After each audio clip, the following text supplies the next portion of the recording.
Viaceré banky zaznamenali v poslednom období novú formu útokov na internet banking, tzv. Phishing. Jeho cieľom je získanie klientských hesiel bankovým účtom prostredníctvom ovládnutia počítača a smartfónu klienta. Za nejaký čas mi prišlo hlasenie, SMS správa, že sa mi niekto nabúral do interbankingu ako prihlásený na môj účet.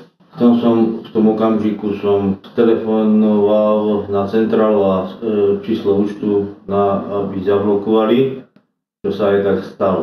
Za nejaký mesiac znova boli telefonáty a znova chceli tieto údaje. Znova som ich zamietol, to znamená, že sa im nepodarilo na môj účet dostať.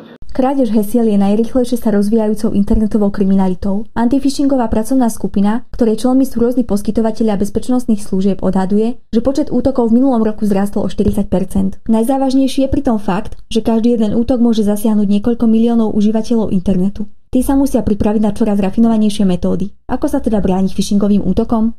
Každý klient internet bankingu by mal používať aktuálny antivírový software s funkciou firewall, ktorý aktívne zabezpečuje ochranu počítača a sleduje komunikáciu smerom do internetu a z internetu. Týmto softvérom je možné zabrániť rôznym hackerským útokom a získavanie hesiel z tretích strán. Ak zistíte na účte podozrivé transakcie, okamžite sa skontaktujte so svojou bankou prostredníctvom call centra. Pre Mediamatiku Zuzana Galková.